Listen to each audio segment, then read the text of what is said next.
এলাকায় বড় বড় কর্মবিন্দু আছে, মনে করো যে আইসে গ্রামে ইনটিন করি বড় বড় গাড়িতে আইসি, মনে করো দোকানতে দেখাবে, ওরে বাবা অমুক এসে গেছে, চা দাও, পানি দাও, এ দাও, তা দাও।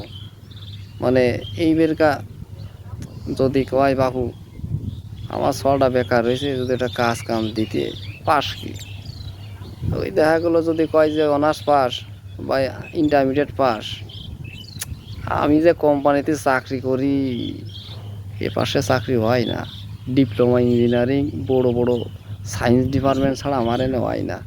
কিন্তু সেই ব্যক্তিটা সে সায়েন্সও জানে না, ও শালা কোনোটাই জানে না, ও যে কোনো কায়দায় সোদোবোধ করে আইসিয়ে যে কোনো কায়দায় লাইন ধরে একটা কাজ ধরে ফেলেছে, আইসিয়ে গ্রামে এসে ভাব দেখাবে যে বাবা বিরাট ব্যাপার।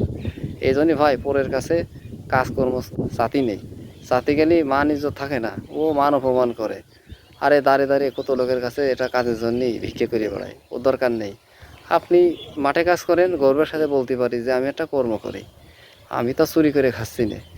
এই জন্যেই নিজে যাই করা হোক না কেন, নিজে যেইটাই করা হচ্ছে সে সততার সহকারে করা হচ্ছে। আর সবার ভিতরে কোনো না কোনো মেধা শক্তি থাকে, আপনি যে কাজটা করতেছেন না কেন, আপনি যেটাই করেন, আপনি মাঠেই কাজই করেন, আপনি ব্যবসায় করেন, আর আপনি চাকরি করেন, সবার ভিতরে একটা অন্যতম মেধা সৃষ্টিকর্তা রেখে দেয়, হ্যাঁ ঠিক করে দেয়। তো এই জন্যেই সবসময় আপনারা একটু বেকারদের পাশে থাকবেন, ভালো থাকবেন।